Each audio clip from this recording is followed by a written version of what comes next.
ये भगवान की योग माया बड़ी विलक्षण, विचित्र और अलौकिक है। आपका जैसा भी भाव वैसे आपको भगवान दिखाई दे, पक्का मानिए। आप स्त्री भाव से देख रहे हैं तो भगवान आपको स्त्री रूप में आपके पास है, पुत्र भाव से पुत्र रूप में आप जान नहीं पा रहे, वही है, दूसरा नहीं है। हजारों बार बता चुके हैं कि ना मानने और ना जानने पर भी आपके हृदय में सत्ता उन्हीं की है। जिस दिन वो भगवान अंतर ध्यान हो जाते, प्यारे पुत्र, प्यारी पत्नी, प्यारे सुहृद मित्र आदि को आप चिता में जला देते हैं, तो था ना आपके हृदय में आदर, पर आप अनजाने से भी भगवान का ही आदर करते हो। अगर जान करके आदर कर लो तो तुम मुक्त हो जाओ इस दुख से, इस प्रपंच से। श्री भगवान कहते हैं कि मेरे अज अविनाशी स्वरूप को ये मूढ़ लोग नहीं जानते हैं, केवल वही जान सकता है जो मेरा आश्रय लेकर के मेरे को पुकारता रहता। भजन का मतलब तब पुकारना, भगवत चिंतन करना। वेदाहम शमतीतानि वर्तमानानि चार्जुन भविष्याणि च भूतानि माम तु वेद न कश्चन। हे अर्जुन, जो प्राणी भूतकाल में हो चुके हैं तथा जो वर्तमान में है और जो भविष्य में है, उन सब प्राणियों को मैं जान रहा हूं। जैसे आंवला ऐसे रख लो तो चारों तरफ से देख सकते हो, ऐसे भगवान अनंत ब्रह्मांडों को, जीवों को एक साथ देख रहे हैं। यही भगवान की भगवत्ता है, एक साथ देख रहे हैं।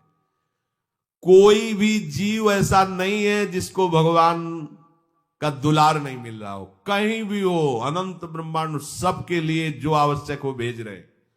कोई भूखा नहीं रह सकता। एक बार वीर शिवाजी समर्थ गुरु श्री रामदास स्वामी जी के पास गए और कहा कि स्वामी जी अकाल पड़ा हुआ है, तो हमने सारा का सारा खजाना खोल दिया और सबको पवाया। तो गुरु बड़े कृपा सिंधु थे, उन्होंने देखा कि इनके हृदय में एक गर्व का अंकुरण हो रहा है कि मैं भरण पोषण किया सबका अकाल में। तो उन्होंने कहा कि शिवू ये हथौड़ा उठाओ, आओ चलो हमारे साथ। एक बड़ा पत्थर का, इसे तोड़ो। महाराज जी तोड़ा, हटाया तो नीचे मिट्टी में दबा हुआ स्वस्थ में ढके कैसा, बिल्कुल। बोले इसको किसने दिया? देखो ना कितना स्वस्थ है, पुष्ट है, इसको कौन आहार दे रहा है, इसको कौन प्राण पोषण कर रहा है? बोले भगवान। तो बोले तुम कैसे दाता बन गए? संपत्ति तो सब भगवान की है, भगवान ही सबका, ये अहम मत करो कि तुम पोषण करते हो। नहीं, छोटी सी वृत्ति को भी गुरुदेव बर्दाश्त नहीं करते। जो गुरु शरणागत होता है वो उनकी बात समझता है, अन्यथा वो अपनी मनमानी वृत्ति को ही आदर देता है, गुरु की आज्ञा वृत्ति को नहीं देता। छोटा सा भी अभिमान का कण अपने जनों में गुरुदेव को बर्दाश्त नहीं होगा, क्योंकि यही भगवत प्राप्ति में बाधा बन जाएगा। कितने जीव चराचर जगत में, देखो हमारे भगवान की भगवत्ता, सबको देख रहे हैं, सबको व्यवस्था दे रहे हैं, सब कुछ देख रहे हैं। 3 प्रकार की लीला हो रही, कहीं पालन लीला, कहीं सृजन लीला, कहीं विनाश लीला, उन्हीं के द्वारा हो रही, वही देख रहे हैं, वही कर रहे हैं। अगर ये बात तुम्हारी समझ में आ जाए तो अभी भगवान की शरण हो जाओ, पर अहम के कारण ये बात समझ में नहीं आती। जो भूतकाल में हो चुके हैं, वर्तमान में हैं, जो भविष्य में होंगे, सबका प्रभु वर्तमान की तरह देख रहे हैं, दर्शन कर रहे हैं। परंतु मुझे मेरे भक्त के सिवा कोई नहीं जानता है। भक्त के सिवा कश्यन, कोई भक्त बिरला, वही केवल भगवान को भगवान सबको देख रहे हैं, भगवान की दृष्टि सब पे है। अगर ये बात आपकी समझ में आ जाए तो अभी आनंद आने लगेगा। मैं भगवान की दृष्टि में हूं, बस आज हमें सत्संग से बात मिली कि मैं भगवान की दृष्टि में हूं, मुझे वो देख रहे हैं, बढ़िया बन गया। अब आप पाप कैसे करोगे? क्योंकि भगवान की दृष्टि में भगवान आपको देख रहे हैं। डरो, किसी गवाही की जरूरत नहीं, वो देख रहे हैं। तो आप भय क्यों कर रहे हो? आपको भगवान देख रहे हैं, आपको डरना नहीं। फिर आप कामना क्यों कर रहे हो? भगवान आपको देख रहे हैं, जो चाहिए उस समय से दे देंगे, आप निश्चिंत रहिए। अगर आप अहम करोगे तो दुख भोगोगे, आश्रित रहोगे तो सब अपने आप निर्वाह हो जाएगा। एक आदमी ट्रेन के डिब्बे में बैठे दौड़ ऐसे ऐसे दौड़ रहा था। एक ने पूछा भाई क्यों दौड़ रहे? बोले अमुक स्टेशन जाना है। तू बैठ जा, गाड़ी चल रही है, ट्रेन चल रही, तू बैठ जा। ऐसी त्रिगुणात्मिका माया की ट्रेन चल रही, पूरे विश्व का विश्वंबर भरण पोषण कर रहे हैं, तू तो बैठ जा भगवद आश्रय लेकर के, तू काहे को दौड़ा घूम रहा है? लेकिन ये अहंकार के कारण भटकता रहता है। भूत, वर्तमान और भविष्य काल, ये तीन विशेषण देकर भगवान कह रहे हैं कि मैं सबको देखता रहता हूं, जो हो गए, जो हैं, जो होंगे। भूत के प्राणी, भविष्य के प्राणी अथवा वर्तमान के प्राणी सभी भगवान की दृष्टि में वर्तमान की तरह ही है।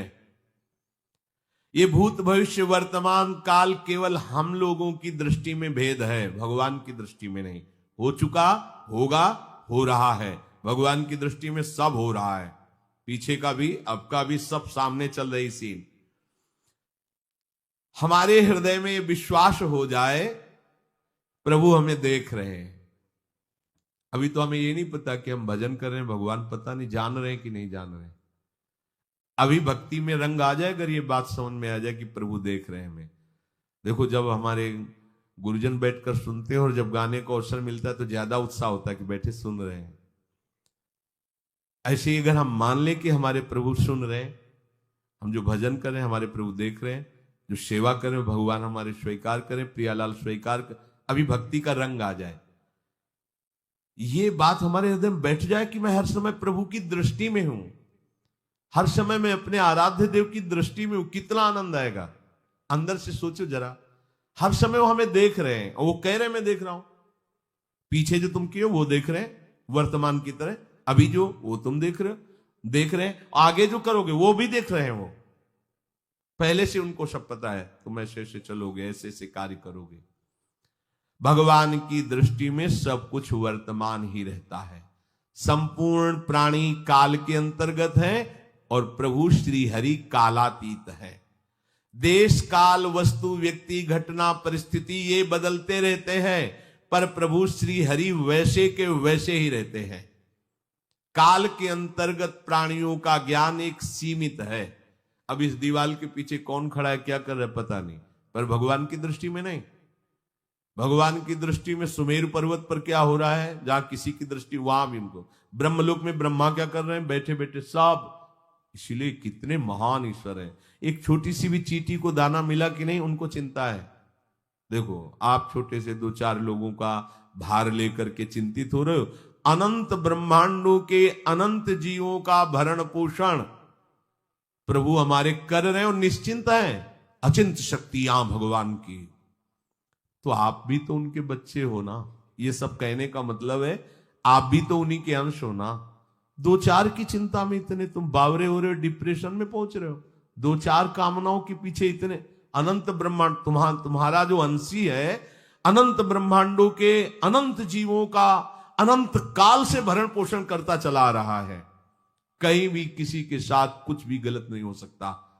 जैसे कहते हैं कि क्या गलत हुआ, देखो ना अभी तो बच्चा था, ऐसा ऐसा हो गया, तो तुम्हारी दृष्टि में बच्चा है, पीछे तो बहुत पुराना है ना, जो कर्म करके आया उसका फल। कहीं भी गलत किसी के साथ नहीं होता, ध्यान रखना। जहां कुछ होता है, अभी हमने देखा मानो कि ये तो बहुत गंदा है, तो सीधे जा रहा था, ये आदमियों ने मिलकर इसे पीटा, अभी सीधा चल रहा, पीछा टेढ़ा चल के आया है, और जिनको पीटा है वही आके इसे पीट रहे हैं। अब हम वर्तमान को तो देख रहे हैं ना, पीछे की बात तो देख नहीं रहे ना, और भगवान पीछे की देख रहे हैं कि इसने पीछे बहुत ऐसा गलत किया, उसका हिसाब इसको मिल रहा है, इसलिए चुपचाप देखते रहते हैं। ध्यान रखना, इतना भी गलत नहीं हो सकता इस सृष्टि में। वो कैसे गलत नहीं हो रहा, अभी तो नवयुवक था, उसने कुछ ऐसा किया ही नहीं, अभी तो नई अवस्था थी, अभी तुम्हें दिखाई दे रहा है 15 वर्ष का है, लेकिन भगवान देख रहे हैं मेरा पुरातन अंश है, किस जन्म से क्या क्या करते चला रहा है। ये ज्ञान हो जाएगा तो किसी भी बात में आपको दुख नहीं पहुंचेगा, विक्षेप नहीं पहुंचेगा। नहीं बड़े बड़े विक्षिप्त हो जाते। एक गौतमी नाम की महान तपस्विनी थी, महाभारत में कथा आती है, उसका एक ही पुत्र था और उसको सांप ने काट लिया। तो वहां की कुल भील उठा के लाए और कहा है देवी मां, ये देखो सांप ने तुम्हारे बेटे को काट लिया। तो उनका इतनी सामर्थ्य सांप की कैसे हो गई कि मेरे बेटे को काट लिया और मेरे से भय नहीं माना। आकर्षण वृत्ति जीव ही की सांप सामने आ गया, तूने क्यों काटा, मैं तुम्हें भस्म कर दूंगी। तो आपने कहा पहले हमारी प्रार्थना सुन लो। मेरे सर पर मृत्यु ने आकर के अपना शासन जमा लिया और कटवा दिया, मेरा कोई दोष नहीं। मृत्यु का आकर्षण किया, महान तपस्विनी भगवान व्यास देव जी ने ये लीला कथा गाई है। मृत्यु का आकर्षण किया, साक्षात मृत्यु सामने आ गई, थर थर कांपने लगी। गौतमी जी ने कहा मैं अपने तपस्या के बल से तुम्हें भस्म कर दूंगी। हमारे ऐसे निष्पाप बालक को तुमने सांप के द्वारा प्रेरित करके कटवाया। बोले मेरे ऊपर काल का शासन है, काल ने मुझे प्रेरित किया, मैंने सांप को प्रेरित किया, मेरा कोई दोष नहीं, ये काल का शासन। काल का आवाहन किया, काल उपस्थित हुआ। काल ने कहा कि मेरा इसमें कोई दोष नहीं, इस बालक के पूर्व जन्म के कर्म के द्वारा मैं प्रेरित हूं। इस बालक के कर्म से प्रेरित होकर मैंने मृत्यु को प्रेरणा की, मृत्यु ने सांप को प्रेरणा की और इसने डस लिया। अब आप बताओ किसका दोष है? शांत हो गई, क्योंकि इस बालक के ही तो कौन काहू के सुख दुख कर दाता, निज कृत कर्म भोग सुन भ्राता। कोई किसी के सुख दुख का हेतु नहीं है, अपने कर्म ही है जो हमको दुख सुख देते हैं। और ये भगवान देख रहे हैं। कोई जैसे आपको अभी मनुष्य शरीर मिला, स्वतंत्रता है, अब आप जो पापाचरण चाहो छूट है कर सकते हो, या जो पुण्य कर्म चाहो कर सकते, या भजन करना चाहो कर सकते हो। ये स्वतंत्रता केवल मनुष्य शरीर को दी गई है। आपको जो पूर्व भोग मिल रहे हैं वो आपके पीछे के कर्मों के हैं। तो जो ज्ञानी जन होते हैं, विवेकी जन होते हैं, आए हुए प्रारब्ध को भोग लेते हैं, नया कोई पाप नहीं करते, निरंतर भजन करते रहते, भगवान की कृपा से मुक्त हो जाते। अगर भगवान की शरण में नहीं होगे, भजन नहीं करोगे, तो आपके ऊपर बहुत से ऋण है, दुर्गति हो जाएगी। ऐसा नहीं है। आप यहां भी तो देखो ना, आपके मकान, आपका व्यापार, सब कुछ आपका कहा जाता है, लेकिन सब कुछ सरकार का है। हर चीज का टैक्स देना पड़ेगा तुम्हें। पानी का भी टैक्स देना पड़ेगा, मकान का भी टैक्स देना पड़ेगा, और तुम भी जो करोगे वो पैसा दो सरकार को। टैक्स तुम ऐसे फ्री थोड़ी जा नहीं होता, देना पड़ता है ना। आप मान लो नौकरी कर रहे हो कि हवाई नौकरी करे, तो उसमें सरकारी टैक्स कटेगा आपका, क्योंकि आप सरकारी आदमी हो, भारत देश के वासी हो। ऐसे ही ये टैक्स लगे हुए हैं सरकारी भी, मातृ ऋण, पितृ ऋण, ऋषि ऋण, ये टैक्स है। ऐसा नहीं कि तुम कमाओ खाओ और इसके बाद मर के जाओ स्वर्ग मिलेगा। टैक्स चुकाओ। ये मनुष्य शरीर मिला, इन ऋणों से मुक्त हो। अगर नहीं हुए तो भी तुम्हें दुर्गति होगी। आप देखो, जब कभी ऐसी सूचना मिलती कि अमुक आदमी का अमुक धन पकड़ा गया, तो इनाम दिया जाता है क्या कि इतना कमा लिया? सजा दी जाती है।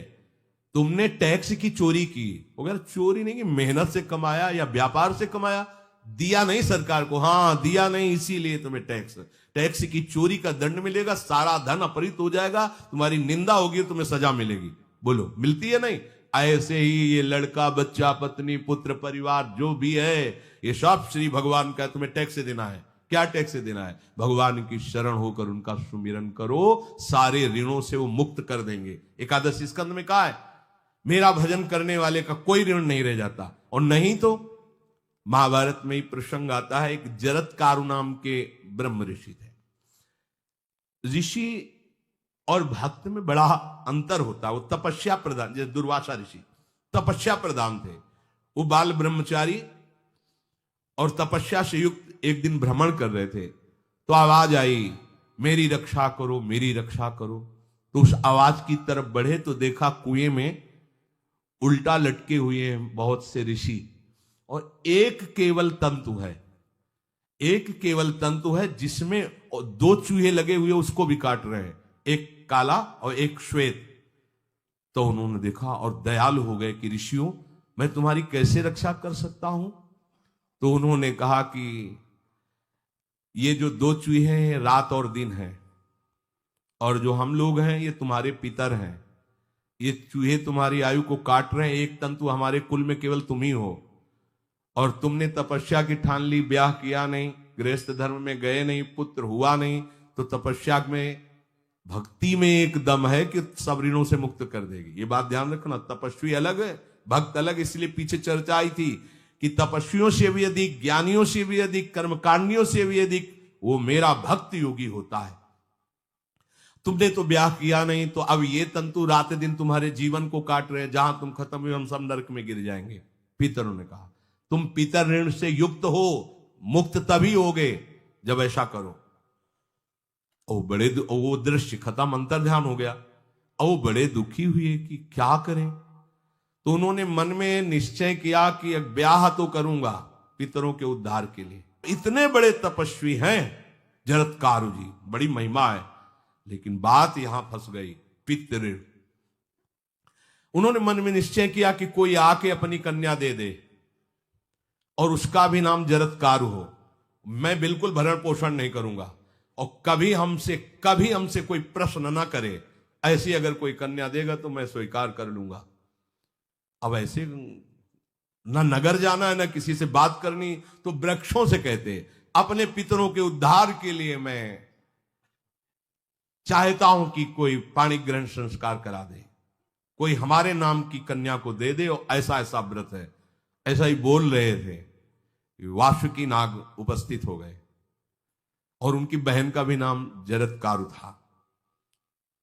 उन्होंने कहा सुनिए महाराज, मैं नागराज वासुकी हूं, सब देव रूप में, कोई ऐसे नहीं सांप वैसे वाले, देव रूप, सुंदर कन्या जरत्कारु।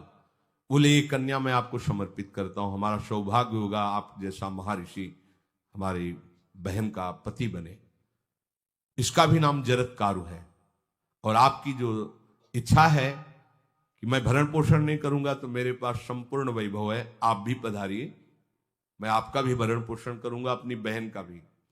तीसरी बात, मेरी बहन इतनी शास्त्र सम्मत आराधना से युक्त है कि वो कभी आपसे प्रश्न ही नहीं करेगी, तो उनका स्वीकार है। प्रसन्न हुए, चले गए। काफी समय तक उनके महल में रहे। एक दिन जरत्कारु अपनी जरत्कारु पत्नी की गोद में सर रख कर ऐसे लेटे हुए थे, सो गए।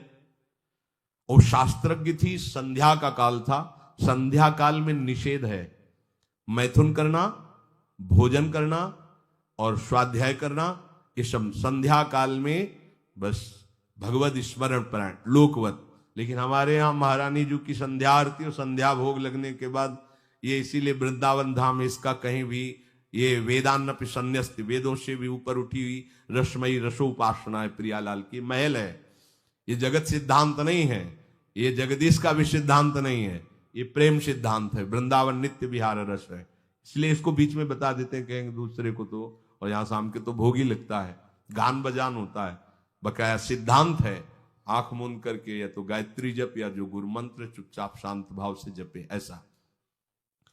अब वो इस चिंता में थे कि मेरे पति का धर्म जा रहा है और मैंने आज तक कुछ बोला नहीं अपने पति से, अगर बोलती हूं तो हो सकता है ये नाराज हो जाए और छोड़कर चले जाए। अगर मुझे छोड़ देते हैं और इनका धर्म बचता है तो ये ठीक बात रहेगी। कितनी विवेकवान है। अगर ये सोते रह गए और सूर्य अस्ताचल को चले गए तो इनका धर्म लोप हो जाएगा, ये मैं होने नहीं दूंगी, अपने पति का धर्म लोप नहीं होने दूंगी। और वो उस समय भी केवल एक लंगोटी लगा के रहते थे, अस्थिमात्र हो रहे शरीर, वहां भी ऐसा नहीं कि दूल्हा बन करके सज, नहीं, वैसे ही केवल पितरों की तृप्ति के लिए उन्होंने बात स्वीकार की थी। उन्होंने कहा महाराज उठिए, संध्या का समय है, शास्त्र निषेध करता है इस समय सोना नहीं चाहिए, नहीं आपके धर्म का लोप हो जाएगा। महाराज उठिए, सूर्य अस्ताचल को बस पहुंचने ही वाले हैं, उठिए। उठे एकदम लाल आंख करते हुए, तुमने हमें टोका कैसे, तुमने हमसे प्रश्न कैसे कर दिया, मैं अभी तुम्हारा त्याग करता हूं। बोले स्वीकार है, आपके धर्म का लोप ना हो। कहीं सूर्य अस्ताचल को चले गए, आपने अर्घ नहीं दिया तो जीवन भर की आपकी उपासना में कलंक लग जाएगा कि आपने संध्या काल में शयन करते हुए सूर्य आराधना नहीं की, आपके धर्म का लोप हो जाए। बड़ा सूक्ष्म धर्म का विषय। तो उनका सूर्य की ताकत कैसे कि मैं सोता रहूं और वो अस्ताचल को चले जाए, ऐसे महात्मा थे।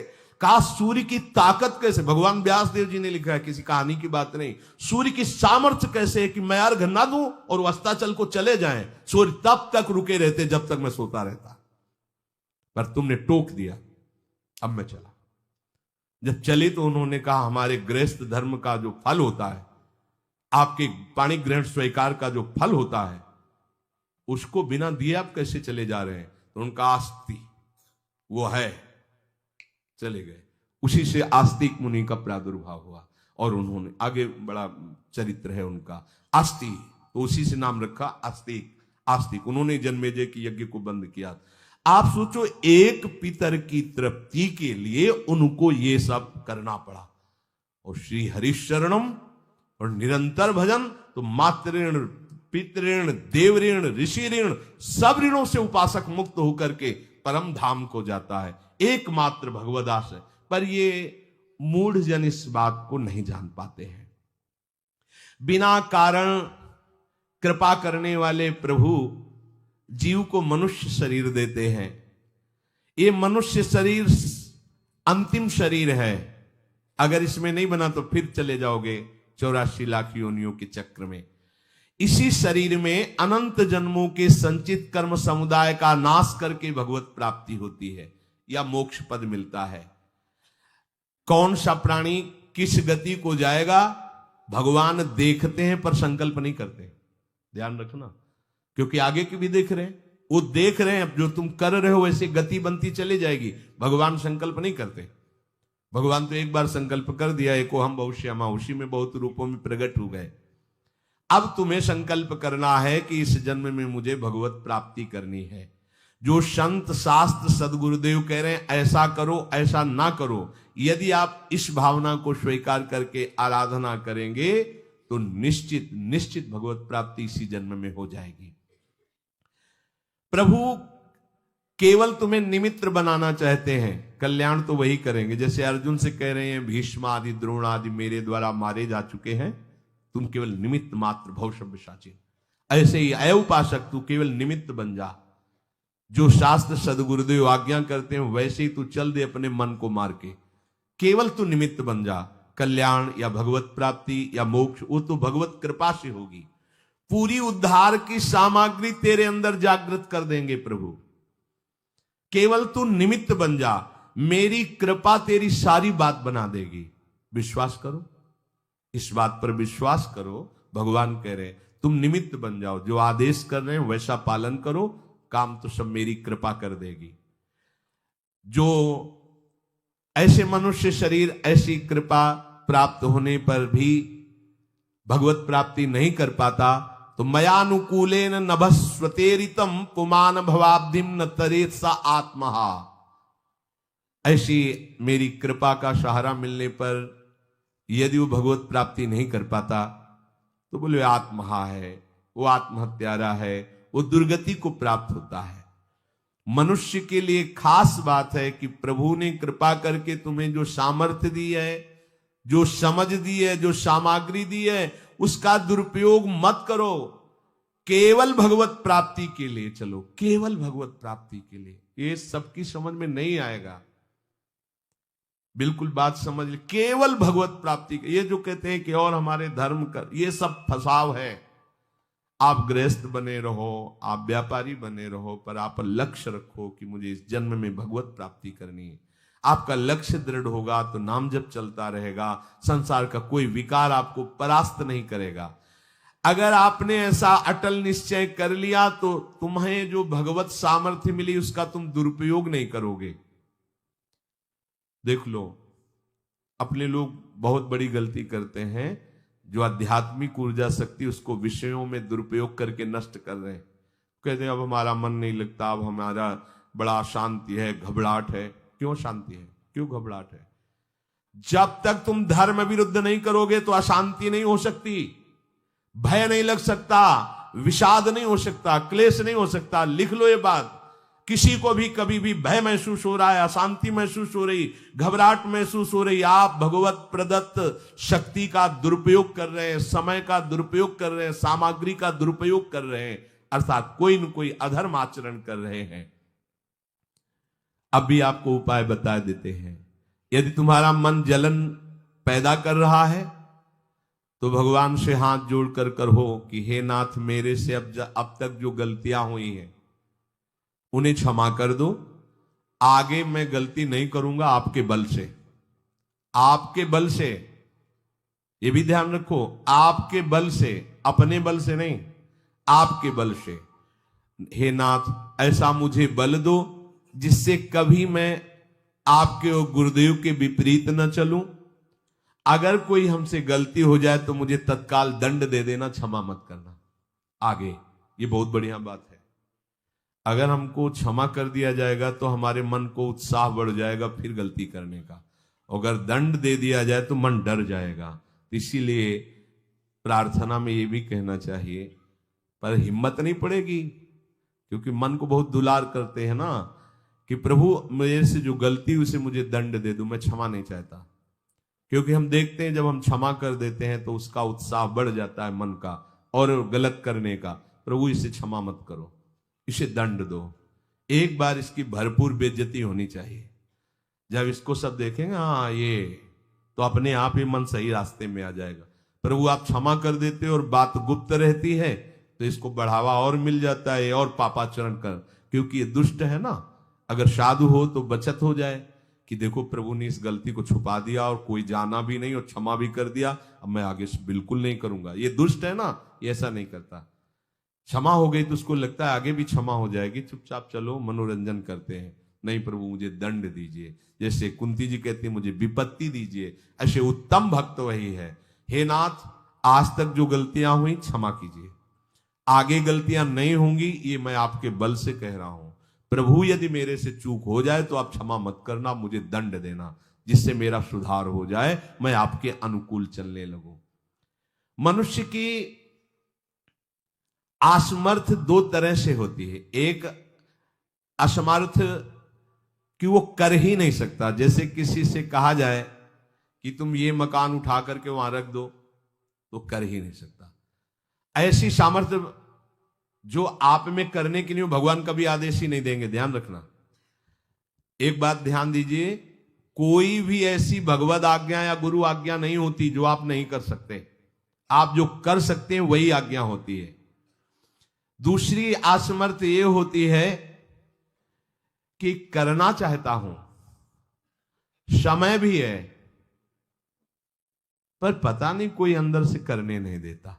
भजन करना चाहता हूं, ब्रह्मचर्य से रहना चाहता हूं, और अनुकूल कृपा भी है, सत्संग मिल रहा है, धाम वास सब, पर कोई हमारे ऊपर सवार हो जाता है और हमसे ऐसा करवा लेता है।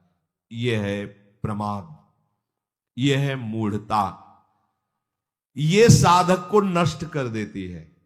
दो प्रकार की असमर्थता की बात हुई। एक ये कि भाई हम असमर्थ हैं, कहा गया कि इस मकान को वहां उठा के रख दो, नहीं रख सकते, तो ऐसा आदेश ही भगवान और गुरुदेव का होता नहीं होगा। अगर आदेश हो गया है तो आप उठा के देख लेना, आप उठा लोगे। अगर आपको यह ध्यान रहा कि गुरुदेव की आज्ञा है, हरि की आज्ञा है, हो जाएगा। हम कई बार आपको कहा है, अंगद को ऐसे मसल दें, ऐसे वीर थे रावण की सभा में, पर राम प्रताप सुमिरपन रोपा। इस सभा में कोई बड़ा वीर हो, मेरा पैर उठा दे, राम जी सीता जी हार जाएंगे, वापस चले जाएंगे। ये बात थर्रा देने वाली बात है। घबरा आराध्य देव और माता जानकी दोनों को दांव में लगा दिया, उठा दे कोई पैर, पर उनको भरोसा था कि मैं राम के बल पे कह रहा हूं। राम बल आकर के विराजमान हो गया, कोई नहीं उठा पाया। आखिरी में रावण झुका, मेरे झुकने से, मेरे सामने झुकने से तेरी बात नहीं, तो जो बार बार जिनको मनुष्य कह रहा है उनके चरणों में जा। मैं उनका एक तुच्छ दास हूं, यदि आदेश हो जाए तो घूंसा से सबको मार करके तेरी पत्नियों को बंदी बनाकर और तुझे अभी राम जी के सामने डाल दूं। ये अंगद नहीं बोल रहे थे, ये राम प्रताप बोल रहा था। ऐसे ही यदि आपको आदेश कोई शास्त्र का या गुरु का है तो आप अक्षरशः समझ लीजिए उसमें उनका बल भी है, पर हम लोग उस बल का तिरस्कार कर देते हैं। थोड़ी सी मन की डालकर उसको हल्का किया तो वो बल वापस हो गया। सीधे जो बात मानी जाती है उसमें उनकी कृपा शक्ति होती है, और जो अपनी मन की लगा की जाती है वो साधन होता है। कृपा शक्ति और साधन में अंतर होता है। तो जो हम कर सकते हैं, आदेश है, हम करना भी चाहते हैं और नहीं करते हैं, इसका हमारे अंदर प्रमाद का राज्य है। प्रमाद। लोग कहते हैं कि पता नहीं कोई हमारे दिमाग में आके कर जाता है। हाँ भूत आता है, भूत। अब ऐसे लोगों को बावरा कहते हैं। अब इनको ऐसी जगह पहुंच जाए जहां सही निर्णय नहीं होता, और ये कर देना वो कर देंगे। उनको लगता है कोई है, बोले है ऊपरी चक्कर है, अल्ले ऊपरी चक्कर हो, घूम रहे हैं पागल बने, ऊपरी चक्कर कुछ नहीं, ऊपरी चक्कर नहीं, भीतरी चक्कर है। ये भीतर का तुम्हारा वासनात्मक प्रपंच ही तुम्हें नचा रहा है। विवेक का जागरण करो। किसी की अरे प्यारे तुम हरि के अंश हो। स्मशान में रात्रियां व्यतीत हुई, स्मशान में गंगा के किनारे भूतों के बीच में, कोई भी नहीं, कुछ नहीं। सीम की चाप सके को तासु बड़ रखवार रमापति जासु। अकेले, न युवक अवस्था, कोई साथ देने वाला नहीं, अंधेरा, कोई टार्च नहीं, कोई व्यवस्था नहीं। हर समय एक अपार आनंद, भगवदानंद। कोई भय छू सकता है? हर समय हरि की दृष्टि में आप रहते हैं। आप भी ये प्रमाद मत कीजिए। ये प्रमाद है और कुछ नहीं है जो आप आचरण विरुद्ध कर देते हैं। अब क्या होता है, वो समझ पाता नहीं, उसके पीछे कर्म परंपरा लग जाती है। फिर वो हार जाता है कि मेरे से भजन वजन नहीं होने वाला, संयम से नहीं चलने वाला। अब वो योनि पर योनि प्राप्त करता चला जाए, ये योनि यो योनि। भगवान के स्वभाव को समझो और उनके आश्रित हो जाओ। कोटि विप्र बदल आ गए जाहू, आए सरन तजो नहीं ताहू। जो नर होए चराचर द्रोही, आवे सभय सरन तक मोही। तज छल कपट मोह मद माना, करूं शब्द ते साधु समाना। एक बार जीवन को प्रभु के चरणों में अर्पित कर दो, बस प्रभु सब संभाल लेंगे अपने बल से। अपने बल से संभालने का तात्पर्य है आप उनकी आज्ञा पालन का प्रयत्न करो। प्रयत्न की सफलता प्रभु के द्वारा होती है। जब हम प्रयास करते हैं ना, तो प्रभु हमें आगे से आगे रास्ता देते चले जाते हैं। और ये जन्म भगवत प्राप्ति होनी ही चाहिए। अब इसके नीचे सौदा मत कर लेना। प्रभु से मिलने के सिवा और कहीं सौदा न कर लेना, क्योंकि आपके पास धन है। ठग लोग आएंगे आपको ठगने के लिए, ये भोग भोग लो, ये भोग भोग लो। कैसे बताएं? यदि तुम भगवत आश्रित हृदय से हो जाओ तो स्वप्न में भी तुम्हें डिगने नहीं देंगे। एक बार किसी उपासक ने अपना अनुभव बताया कि स्वप्न में उसके सामने कई भोग सामग्रियां से भरा हुआ मकान, सब व्यवस्था, एक बहुत सुंदर तरुणी। बस हमने आपको पसंद कर लिया, ये स्वप्न की बात। हमने आपको पसंद कर लिया, हम जिसकी खोज में थी वो आप हमें मिल गई, बस अब तो हमारे जीवन धन आप ही हो। वो सुनने लगा, मतलब उसको अच्छा लगने लगा ये बात सुनने में। इतने में ही एक देवी प्रकट हुई, इतना सुंदर रूप कि करुणा बरस रही थी उस रूप से, और स्पष्ट कहती ये छल है, ये कपट है, झुकना मत, देखना मत, इसकी सुनना मत। यदि सुन लिया और इसके प्रलोभन में झुक गए और इसको देख लिया तो तुम चले जाओगे, तुम्हारा आंख खुल गई। बड़ा आनंद हुआ उस उपासक को कि स्वप्न में भी आश्रयदाता उसको डिगने नहीं देते। स्वप्न में भी, ये बात समझ लो, स्वप्न में भी भय आने नहीं। स्वप्न ही था, हो सकता था स्वीकृति उस उपासक के हृदय की हो जाती, लेकिन जगने पर हाहाकार मच जाता कि कैसे स्वीकृति हो गई। पर देखो, जिसका आश्रय लिए वो उससे सुंदर रूप लेकर खड़ा हो गया और समझा रहा है छल है, कपट है, झुकना मत, देखना मत। आप तो केवल आश्रित होके तो देखिए, जागते हुए, सोते हुए, स्वप्न में, ये तुम्हारी अवस्थाएं, प्रभु की नहीं है। वो तुम उन्हीं की गोद में जग रहे हो, उन्हीं की गोद में सो रहे हो, उन्हीं की गोद में शयन कर रहे हो। एकमात्र प्रभु का आश्रय लेकर निरंतर भजन करते हुए इस जन्म में केवल भगवत प्राप्ति, अन्य सौदे में हमें फंसना नहीं है। बहुत से प्रलोभन आएंगे कि ये फ्री ले लो, फ्री भोग लो, कोई नहीं जानेगा। आपको सौदा नहीं करना अपने हरि आश्रित बल का, आपको उससे केवल हरि की प्राप्ति करनी। प्रलोभन आएगा, ध्यान रखना, भय आएगा। हे भगवान, आज तक जो भजन किया है इस भय को हटा दीजिए, क्योंकि इज्जत चली जाएगी, सब लोग थू थू करेंगे, मेरे से बहुत गलती हो गई, हटा दीजिए। हरि मुझे दंड दो, पूरी सभा में मेरा तिरस्कार करवाओ, ये मन लाख समझाया नहीं समझा, अब जब बेइज्जती होगी ना इसकी तब समझेगा, कुछ नहीं होगा और कृपा हो जाएगी, आगे बढ़ जाओगे। बिल्कुल अपने भजन को खर्चा मत करना, ना भय में और ना किसी सुख प्रलोभन में, तो इसी जन्म में भगवत प्राप्ति हो जाएगी। संसार के द्वंद्वों से बचने के लिए मार्ग खोजता है, मेरा कल्याण हो जाए।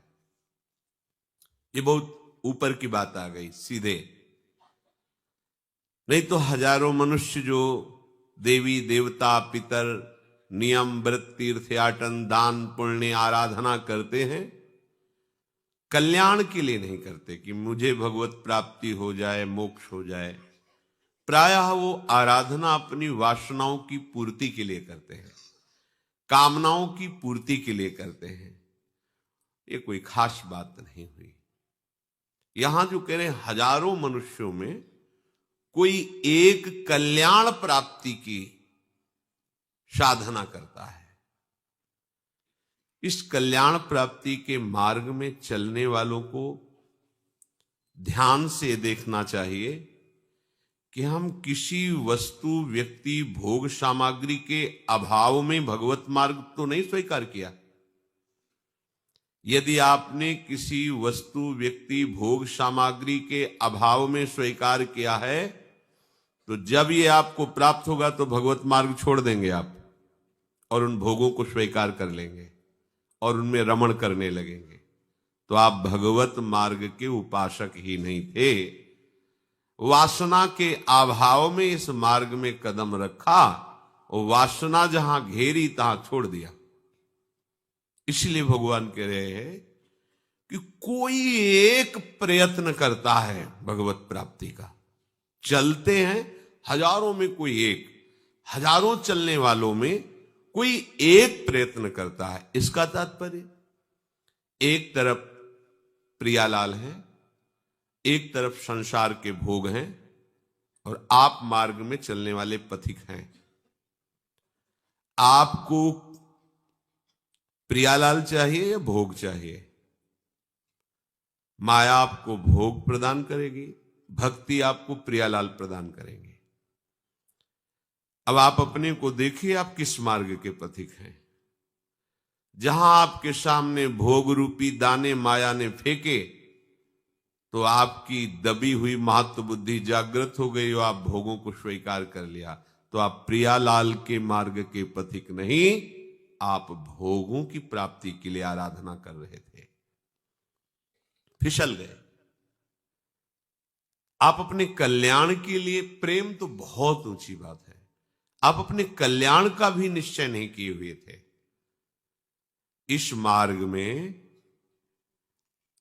आते ही हैं, कोई संसार के दुखों से क्लांत शांत होकर भगवान की शरण लेता है, तो उसे विचार करना चाहिए कि जिन भोगों को हम चाहते हैं वो भोग तो किसी न किसी के पास बहुत है, उनको तृप्त हो जाना चाहिए, पर वो तृप्त नहीं हुए, तो मुझे विचार के द्वारा वो वासना, वस्तुओं के अभाव की भावना, इसका त्याग कर देना चाहिए, नहीं आगे गिरा देगी। जिस किसी भोग में तुम्हारा हृदय द्रवित हो रहा है, तो विचार विवेक के द्वारा आप उसे दबा दीजिए, नष्ट कर दीजिए अंदर ही अंदर। अगर वो वासना बनी रही तो आपको प्राप्त होगी, क्योंकि आप अध्यात्म मार्ग में चल रहे हैं, तो आपके अंदर शक्ति आएगी। वो आकर्षणकारी भोग सामग्री आपके सामने आएगी और आपने महत्व बुद्धि कर ली है, सुख बुद्धि कर ली है, तो आप फिसल जाएंगे। आपका प्रयत्न भोग भोगने के लिए नहीं हुआ है, ये भगवत प्राप्ति के लिए हुआ है। आप देखो कैसे उपासक हो। भोग सामग्री सामने आई तो प्रियालाल को छोड़ दिया, भूल गए प्रियालाल को। ये आपकी बहुत बड़ी गलती है। इसीलिए हजारों चलने वालों में कोई एक प्रयत्न करता है, फिर हमारा सारा प्रयास होता है पाखंड का। अब हम भोग भोगते हुए अपने सम्मान को सुरक्षित रखने के लिए नाटक करने लगते हैं। हमारी दुर्गति हो जाती है। अंदर हम अशांत रहते हैं, बाहर से शांति का नाटक करते हैं। अंदर से हम असाधु हैं, बाहर से साधु का नाटक करने लगते हैं। इससे हमें शांति प्राप्त नहीं हो सकती। इससे हमारा बड़ा अहित है, और जो हमारे पास आएगा उसका भी बहुत बड़ा हित है। यदि हमारी ऐसी वृत्ति है तो श्री हरिराम व्यास जी महाराज कहते हैं, आप न जानत कही न मानत, अजहू गुरहीन करत अशैलो, आपुन बिगरी बिगारत औरन, ज्यों जल नाये काचो घैलो, जुग जुग जन्म जन्म याही ते, अजहू न भर्यो विषय को थैलो, व्यास बचन माने बिनु जाने, नरक परेगो ऐलो पैलो। बिनु विवेक वैराग्य भक्ति बिनु सत्य न एको मानो, भगवत विमुख कपट चतुराई, सो पाखंड नहीं जानो। महापुरुषों के वचनों को मानो। विवेक वही है जो असत वासना को विचार के द्वारा रोक ले, उसे भस्म कर दे। अंदर ही अंदर जो जलन होती है वो वासना भस्म हो रही, आपको कष्ट नहीं हो रहा। आप तदात्म है अंतःकरण में और वासना को सुखद मान रहे हैं, इसलिए आपको कष्ट हो रहा है। यदि आप कोई वासना लेकर के भगवत मार्ग में चलेंगे तो आपको कष्ट मिलेगा, अशांति मिलेगी, आपको भगवदानंद की अनुभूति नहीं होगी, तो आपके अंदर नास्तिकता बढ़ जाएगी। अरे कुछ नहीं है, नाम जप में 20 वर्ष से जप रहा हूं, कुछ नहीं है, भक्ति में बहुत करके देख लिया, वैसे ही अशांत हैं। चलनी में गैया दुहे, दोष दैव को दे, हरिगुरु कहो न माने। बात समझिए आप। ऐसे हमारी वृत्ति बिगड़ जाती है कि सारा का सारा हम प्रयत्न वासना निपटाने में नहीं लगाते, वासना को छुपाने में लगाते हैं। बस बहुत सावधानी की जरूरत है। विषयीन हाथ बिकाए नहीं रिझवन भतार के। हमारे जो भरतार श्री हरि हैं, उनको रिझाने की सारी वृत्ति दब जाती है, और विषयी पुरुषों के द्वारा प्राप्त सम्मान मान प्रतिष्ठा धन भोग सामग्री, इसे हम मान लेते हैं साधना का फल, और हम भटक जाते हैं। फिर ऐसा अगर हमें संग मिल गया ऐसे जनों का, तो कह रहे हैं आप न जानत, वो खुद तो जानते नहीं है कि सतमार्ग क्या है। क्यों? क्योंकि कहीं ना मानत, अजहू गुरहीन करत अशैलो, गुरु के वचनों के विरुद्ध आज भी उनके आचरण है। वो गुरु की आज्ञा नहीं मानते, और आप जानते नहीं कि सत्य मार्ग क्या है, सत्य आनंद क्या है। तो आपुन बिगरी बिगारत औरनी, खुद तो बिगड़े हुए हैं, और जो उनके समीप आ जाते हैं उनको भी वो बिगाड़ देते हैं, सतमार्ग विहीन कर देते हैं। ज्यों जल नाये काचो घैलो, जैसे कच्चे घड़े में पानी डाल दिया जाए तो नष्ट हो जाता है, ऐसे वो स्वयं नष्ट हैं और आए हुए जनों की आस्तिकता पर प्रहार कर देते हैं। उनकी शुद्ध आस्तिकता बदल जाती है, नास्तिकता की तरफ बढ़ने लगते हैं। जुग जुग जन्म जन्म याही ते, अजहू न भर्यो विषय को थैलो। ये कुविचार होने के कारण, विवेक विराग भक्ति ना होने के कारण, देखो जन्म जन्म से विषयों को भोग रहे हो, क्या तुम्हारी तृप्ति हुई? तो सावधान हो जाओ। व्यास बचन माने बिनु जाने, नरक परेगो ऐलो पैलो। कह रहे हैं कि आप बहुत गहरे नरक में उल्टा फेंको जाओगे। अगर बात नहीं मानोगे तो आपको बहुत, जैसी ही हरिवंश नरक गति दुर्भर, यम द्वारे कटियत नख छीके। सावधान हो जाइए। क्या करें फिर? तो निष्काम हुए जो श्याम ही गावहु, साचे साचे साधुनि में तुम साचे साधु कहावहु, निष्काम हुए जो श्याम ही गावहु। बिनु लीने जो नाचहु तुम, प्रेम भक्ति फल पावहु। दाम कामना हरि नाम को गुण, लगे न कोटि रिझावहु। इंद्री जीत हुए अजित ही मन दे, तन धन सुख बिसरावहु। विमुखन के द्वारे उजकत ही, मुख जिन हरि ही दिखावहु। निष्काम हुए जो श्याम ही गावहु। अगणित दोष रोष तृष्णा मह, कृष्ण ही कहा लजावहु। आशा बंधन ते नंद नंदन, व्यास ही बेगी छुड़ावहु। निष्काम हुए जो श्याम ही गावहु। अगर दुर्भर गति नरक से बचना है, बार बार जन्म मरण क्लेश अशांति रोग, कैसे कैसे भयानक कष्ट हैं, अविद्या से ग्रसित होने के कारण आपको दिखाई नहीं दे रहे। ये जगत ज्वालम, ये जगत आग है। कामाग्नि क्रोधाग्नि लोभाग्नि सब जल रहे हैं, पर ऐसी माया है कि उनको ये जलन भी सुखद लगती है। भाग नहीं रहे, प्रभु की तरफ नहीं भाग रहे।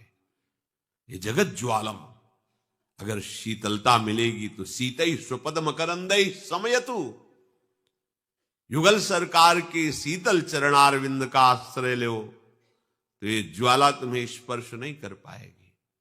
पर कोई वासना के अभाव में, वस्तु के अभाव में, अगर आप कि हमारे पास धन नहीं, हमारे पास सुख सामग्री नहीं, नारी मुई घरी संपत्ति नासी, मूढ़ मुड़ाए भय सन्यासी, तो फिर आप सत मार्ग में नहीं चल पाएंगे।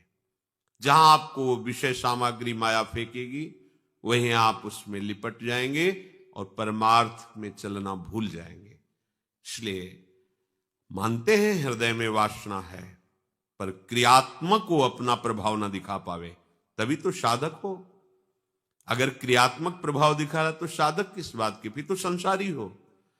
साधन पथ में चलने वाले उपासक के हृदय में वासना हो सकती है, अनेक जन्मों से उसी में रहा है, तो स्वभाव संस्कार बना हुआ है, पर वो अपने गुरुजनों की वाणी, शास्त्र वाणी और भजन के प्रभाव से उस वासना को क्रियान्वित नहीं होने देता, सहता है।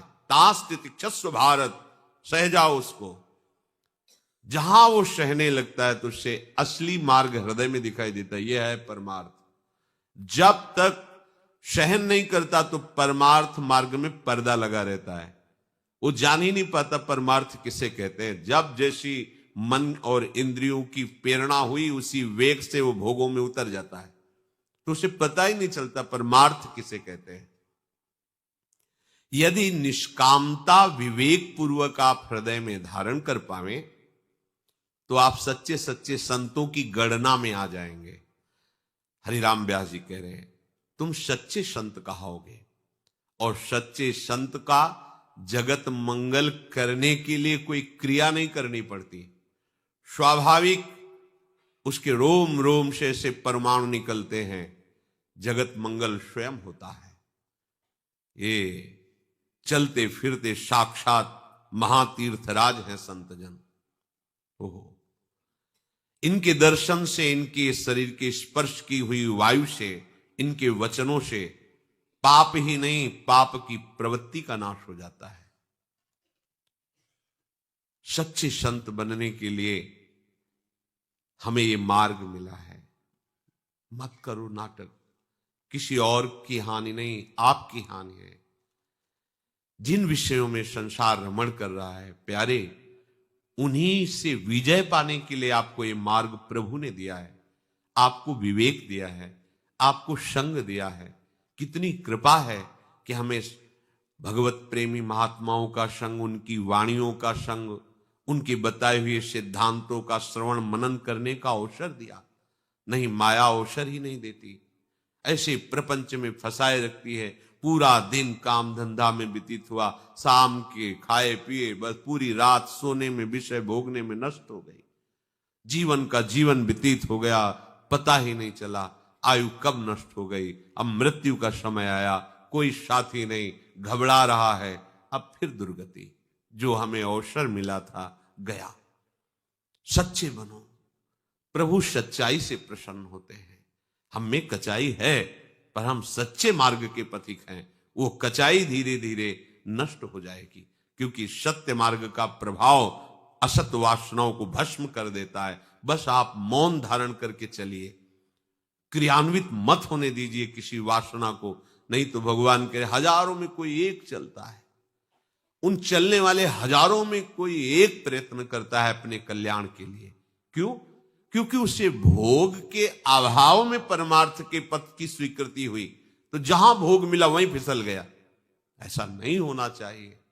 सोचो, जिन भोगों के लिए संसार पूरा जीवन नष्ट कर देता है, वो भोग तुमने परमार्थ पथ में कदम रखा कि वो बिना किसी क्रिया के सामने आ रहे हैं आपके, तो आपको अपने मार्ग का महत्व समझना चाहिए कि भोगों में लिपट जाना चाहिए।